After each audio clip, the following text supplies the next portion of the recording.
Nutrition in plants ये chapter चल रहा है जिसमें कुछ टॉपिक्स कवर हो चुके हैं, जैसे न्यूट्रिशन क्या होता है, न्यूट्रिएंट्स क्या होते हैं और इस न्यूट्रिशन के मोड कौन कौन से होते हैं। तो बेसिकली दो ही मोड होते हैं, ऑटोट्रॉपिक और हेटरोट्रॉपिक। ऑटोट्रॉपिक मोड में एक था फोटो ऑटोट्रॉपिक और एक था केमो ऑटोट्रॉपिक। फोटो ऑटोट्रॉपिक पे बात हो चुकी है। अब बात करते हैं केमो ऑटोट्रॉपिक।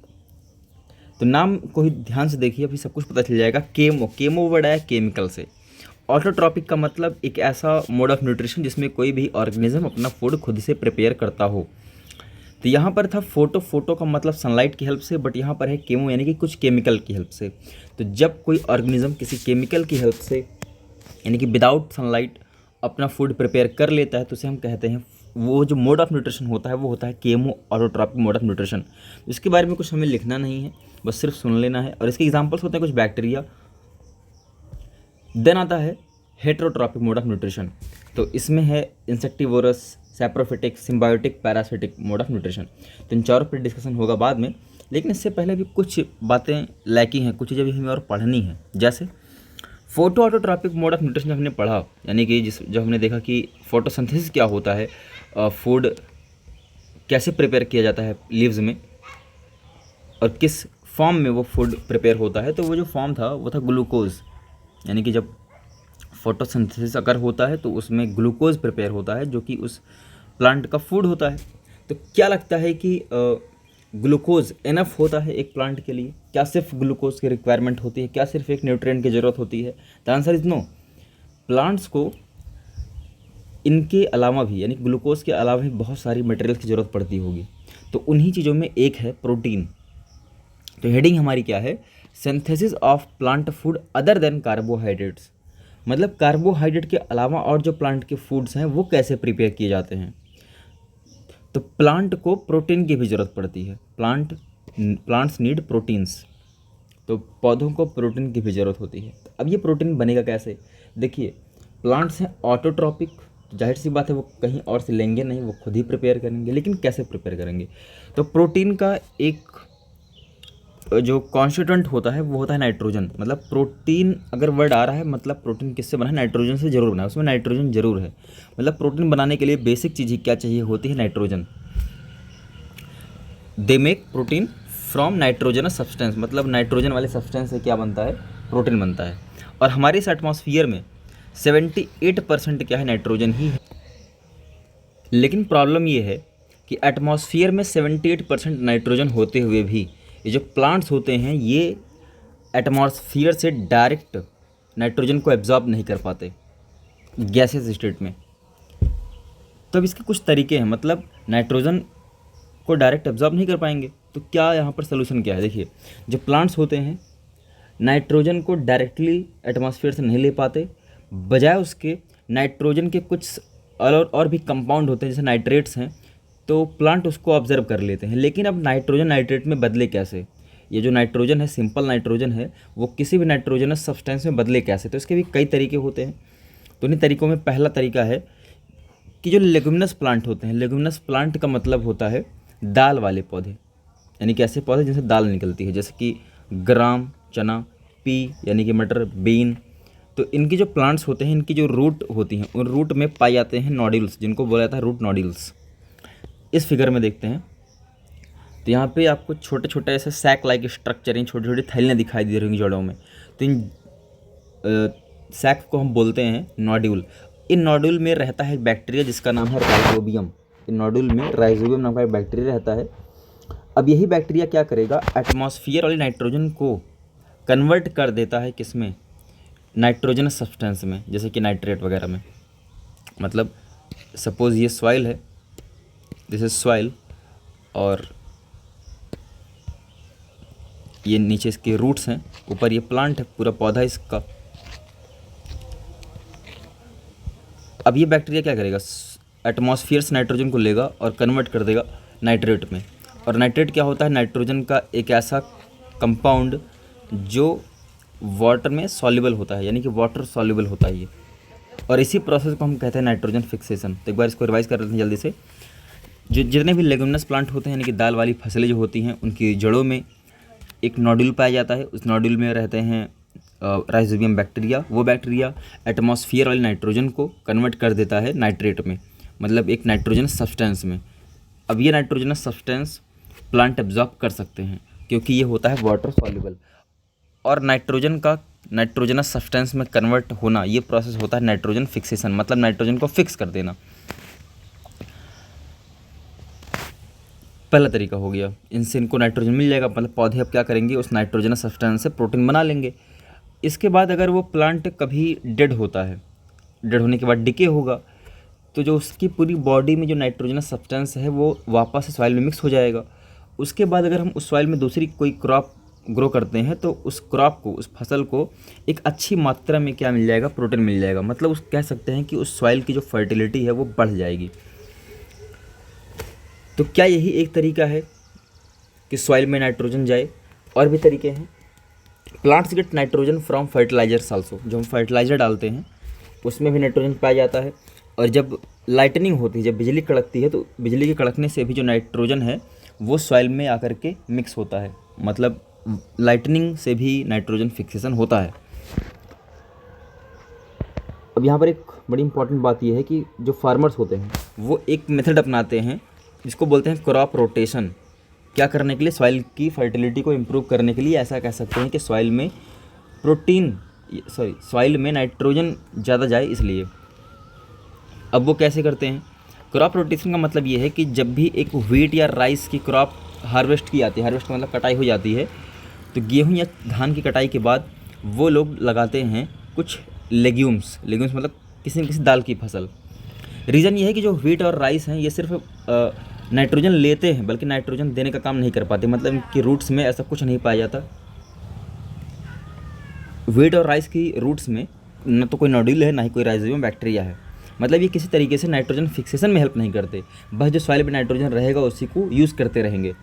तो सोचिए अगर हम सिर्फ व्हीट राइस ही एक खेत में उगाते रहें, मतलब एक बार धान एक बार गेहूँ, तो ऐसे में क्या हो रहा है कि जितनी भी नाइट्रोजन सॉइल में है वो सिर्फ यूज़ हो रही है, मतलब वापस सॉइल में नाइट्रोजन ऐड नहीं हो रही। तो इसके लिए ज़रूरी क्या है कि बीच में ब्रेक लिया जाए और एक दाल वाली फसल लगा दी जाए। उससे क्या होगा, दाल वाली फसलों के जड़ों में रहेंगे नोड्यूल, उनमें रहेगा राइजोबियम बैक्टीरिया, वो क्या करेगा, एटमॉस्फेयर नाइट्रोजन को फिक्स कर देगा और सॉइल में मिक्स कर देगा। तो इससे सॉइल में नाइट्रोजन की जो क्वांटिटी है वो बरकरार रहती है। अगला मोड ऑफ न्यूट्रिशन है, मतलब अभी तक हम पढ़ रहे थे कि कार्बोहाइड्रेट के अलावा किसकी ज़रूरत पड़ती है और प्लांट बनाते कैसे हैं। अब है अगला mode of nutrition, parasitic plants, मतलब पैरासिटिक मोड ऑफ न्यूट्रिशन। तो ऐसे प्लांट जो पैरासिटिक होते हैं उनको हम पैरासिटिक प्लांट बोल देते हैं। अब ये पैरासाइट्स होते कौन हैं? एक ऐसा प्लांट जो किसी दूसरे प्लांट पर ग्रो करे, किसके लिए? फूड और वाटर के लिए। तो ऐसे प्लांट को हम बोलते हैं पैरासिटिक प्लांट। देखिए, जो प्लांट किसी के ऊपर ग्रो करेगा वो होगा पैरासिटिक, और जिसके ऊपर ग्रो करेगा वो होगा होस्ट प्लांट। अब ये प्रोसेस होता कैसे है? इन पैरासिटिक प्लांट्स की रूट्स जो होती हैं वो अपने होस्ट प्लांट में पूरी तरीके से पेनिट्रेट हो जाती हैं। पेनिट्रेट का मतलब होता है घुसना। मतलब मान लीजिए कि ये सरफेस है, मतलब ये कोई प्लांट का सरफेस है जो होस्ट है। होस्ट का मतलब ये एक नॉर्मल प्लांट है और इसके ऊपर ग्रो होगा एक दूसरा प्लांट जो है किस नेचर का? पैरासिटिक नेचर का। तब इसकी जो रूट्स हैं वो घुस जाएंगे पूरी तरीके से इस दूसरे अपने होस्ट प्लांट में। अब इस तरीके से जो रूट्स हैं, अब इस होस्ट की बॉडी से सारा फूड और सारा न्यूट्रिएंट एब्जॉर्ब कर ले जाएंगे धीरे धीरे। तो बस यही होता है, मतलब पैरासिटिक प्लांट की जो रूट्स होंगी वो पेनिट्रेट कर जाएंगी किसकी बॉडी में? होस्ट की बॉडी में, और एब्जॉर्ब कर लेंगी सारा फूड और वाटर। तो क्या इससे कोई नुकसान है भाई होस्ट को? बिल्कुल नुकसान है, बहुत ज़्यादा तो नहीं, बस इतना है कि अगर वो प्लांट फूड सिंथेसाइज कर रहा है तो अपने लिए कर रहा है, लेकिन वो बदले में भाई अब कुछ मिल तो नहीं रहा उससे। तो एक प्लांट जो अपने लिए फूड प्रिपेयर कर रहा है उसका फ़ायदा कोई और ले रहा है, तो इससे क्या हो जाएगा कि उस प्लांट की जो ग्रोथ है वो स्लो हो जाएगी। लिखा भी है कि इसका जो हार्मफुल इफेक्ट है वो क्या है कि होस्ट की जो ग्रोथ है वो थोड़ी स्लो हो जाती है। रेयरली किल्स, इसका मतलब ये है कि ऐसे में बहुत रेयर कंडीशन है कि वो जो होस्ट है वो किल कर दिया जाए, किसके द्वारा, उस पैरासिटिक प्लांट के द्वारा, मतलब किलिंग नहीं होती। इसके एग्जांपल्स क्या हैं, जैसे कैस्कटा जिसको डॉडर या अमरबेल भी बोलते हैं, मिसल्टो एक ये भी पैरासिटिक प्लांट है, और लोरैंथस ये भी एक पैरासिटिक प्लांट है। पहले तो बात कर लेते हैं कैस्कटा यानी कि डॉडर की।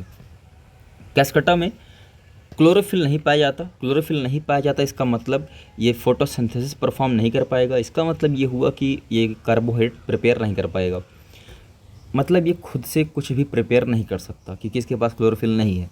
इसलिए ये पूरी तरीके से अपने होस्ट पर ही डिपेंड होगा। और ऐसे जो पैरासाइट्स होते हैं जो पूरी तरीके से डिपेंड होते हैं उनको हम कहते हैं टोटल पैरासाइट्स। और अमरबेल ये है, ये मतलब विदाउट लीव्स, बस एक सिलेंड्रिकल पाइप होती है और यही पाइप एक अपने होस्ट पर पूरी तरीके से फैलती चली जाती है।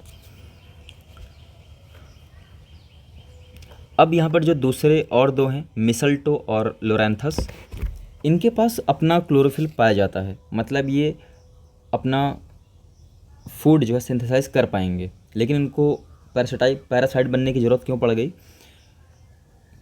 क्योंकि वो पर्याप्त नहीं रहेगा, मतलब जो ये खुद से फूड प्रिपेयर करेंगे वो इनफ नहीं होगा।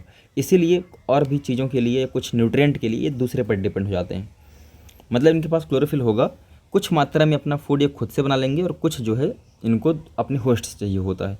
तो depend for water and certain nutrient का मतलब कि कुछ ही न्यूट्रिएंट के लिए ही अपने होस्ट पर डिपेंड होते हैं। और ऐसे पैरासाइट्स को हम बोलते हैं, ऐसे पैरासाइट को बोलते हैं पार्शियल पैरासाइट्स। पार्शियल का मतलब होता है आंशिक रूप से, जो कुछ न्यूट्रिएंट के लिए ही अपने होस्ट पर डिपेंड हो। तो ये वाला जो फिगर दिखाई दे रहा है आपको, ये आम के, मतलब ये लोरैंथस है, ये आम के पेड़ पर आपको दिख जाएगा अक्सर, इसको बोलते हैं लोरैंथस। और दूसरा ये वाला है मिसल्टो, ये इसका जूम किया हुआ पार्ट है और दूर से देखने पर ऐसा दिखेगा, मतलब एक बड़ा सा पेड़ और जिसमें इसने अपना घर बना लिया है इस जगह पे बीच में, मिसल्टो नाम का प्लांट है। तो तीनों यहाँ पर फिगर भी दिखा दिया मैंने आपको। ये वाला है अमरबेल, ये है मिसल्टो और ये वाला है लोरैंथस। ये तीनों क्या हैं, पैरासाइट्स, जिसमें डॉडर टोटल पैरासाइट है और बाकी सब पार्शियल पैरासाइट्स। इंसेक्टिवोरस प्लांट्स, तो इंसेक्टिवोरस प्लांट्स जो होते हैं, पहली चीज़ आपको पता होनी चाहिए कि इनके पास हरा रंग होता है, मतलब क्लोरोफिल होगा। क्लोरोफिल होगा तो ये अपना फोटोसिंथेसिस भी परफॉर्म कर पाएंगे। लेकिन समस्या ये है कि ये ऐसे सॉइल में ग्रो होते हैं जहाँ पर नाइट्रोजन की कमी हो। अब नाइट्रोजन की कमी है तो भाई प्रोटीन कैसे आए, तो प्रोटीन के लिए क्या करते हैं, दूसरे इंसेक्ट को या यहाँ तक कि छोटे जानवरों को मारना शुरू कर देते हैं, मतलब उसको कंज्यूम करना शुरू कर देंगे। जैसे कि इंसेक्ट तो आपको पता है क्या क्या सकता है, बाकी फ्रॉग और रैट से छोटे एनिमल हैं, इनको भी मार देता है। एग्जाम्पल क्या है इसके, पिचर प्लांट है, विनस फ्लाई ट्रैप है, सनड्यू है। ये पहला फिगर है पिचर प्लांट। ये जो पिचर का मतलब घड़ा, जो घड़े जैसा स्ट्रक्चर दिखाई दे रहा है, इसमें एक लिक्विड होता है जिसमें डाइजेस्टिव एंजाइम पाए जाते हैं। कोई कीड़ा इसमें जब गिरता है तो उसी में ही वो ख़त्म। उसके बाद ये है विनस फ्लाई ट्रैप। देख सकते हैं कि जैसे यहाँ पर कोई फ्लाई मक्खी बैठती है और ये तुरंत दोनों प्लेट्स जो हैं वो बंद हो जाएंगी, जिसमें अंदर कांटे भी लगे हुए हैं। तो बस क्लोज होना है और धीरे धीरे जो है इनको डाइजेस्ट कर जाएगा ये। और ये है सनड्यू। तो तीनों फिगर एक बार देख लीजिए, ये पहला वाला है पिचर प्लांट, दूसरा वाला है विनस फ्लाई ट्रैप, तीसरा वाला है सनड्यू। ये जो लिक्विड यहाँ पर दिखाई दे रहा है ये बहुत ही स्टिकी होता है, मतलब बहुत ज़्यादा चिपचिपा। अगर कोई एक बार मक्खी यहाँ बैठ गई शायद इससे बाहर निकल पाना मुश्किल है। और ये धीरे धीरे अपने आप को फोल्ड करता जाएगा और लपेट ले जाएगा पूरी मक्खी को और खा लेगा। नेक्स्ट होता है सिम्बायोटिक प्लांट्स। ये कैसे प्लांट होते हैं, देखिए सिम्बायोटिक प्लांट में क्या होगा कि दो तरह के ऑर्गेनिज्म होंगे और साथ रहेंगे, किसके लिए, for mutual benefits. Mutual benefit का मतलब ये हो गया कि दोनों को एक दूसरे से कुछ न कुछ फ़ायदा मिलेगा। और ऐसे रिलेशनशिप को, इस रिलेशनशिप को बोलते हैं सिम्बायोसिस। और ऐसे ऑर्गेनिज्म जो इस रिलेशनशिप में होते हैं उनको बोलते हैं सिम्बायोंट्स। अब इसकी एग्जांपल क्या है, जैसे लाइकेन। अब लाइकेन ये पूरा एक ग्रुप का नाम है। अब लाइकेन में होती दो चीज़ें हैं, एक तो फंगस होगा, कोई एक पर्टिकुलर टाइप का फंगस होगा, और एक किसी पर्टिकुलर टाइप की एल्गी होगी या कोई बैक्टीरिया होगा। अब एल्गी बैक्टीरिया ये दोनों ऐसे होने चाहिए कि जो फोटोसिंथेसिस परफॉर्म कर सकें, चाहे एल्गी हो चाहे बैक्टीरिया हो। अब जो फंगस है इसका काम क्या होगा कि ये प्रोवाइड करेगा वाटर और मिनरल, किसको, इस बैक्टीरिया या फिर इस एल्गी को, और बदले में वो एल्गी या बैक्टीरिया जब फोटोसिंथेसिस परफॉर्म कर लेगा तो वो शेयर कर देगा थोड़ा सा फूड, किसको, उस फंगस को। तो इस तरीके से जो मोड ऑफ न्यूट्रिशन है ये है सिम्बायोटिक मोड ऑफ न्यूट्रिशन, और ऐसे प्लांट को हम बोलते हैं सिम्बायोटिक प्लांट्स। तो लाइकेन इसका एग्जांपल था, और ऐसे और भी एग्जांपल हैं। यहाँ पे जो दिखाई दे रहा है यही है लाइकेन, ये दोनों फिगर लाइकेन ही है। कई बार ऐसा भी होता है कि कुछ फंगी हैं जो ट्रीज़ की रूट्स में पाई जाती हैं। अब यहाँ पे दोनों दूसरे को बेनिफिट कैसे देते हैं, ये फंगी क्या करेगा, उस ट्री को वाटर और मिनरल एब्जॉर्ब करने में हेल्प करेगा और ट्री बदले में फूड थोड़ा सा शेयर कर देगा। अगला होता है सैप्रोफाइट्स, ऐसे ऑर्गेनिज्म या ऐसे प्लांट जो किसी डेड और डिकेइंग प्लांट पर ग्रो करेंगे। मतलब मर गया हो कोई पौधा या कोई जानवर और सड़ रहा हो तो उसी के ऊपर ये प्लांट ग्रो करेंगे। कैसे ग्रो होते हैं, ये एक डाइजेस्टिव जूस सिक्रेट करते हैं। वो जूस क्या करता है, किस पर रिलीज़ करेगा, उस डिकेइंग मैटर पर, और फिर वो जूस क्या करेगा,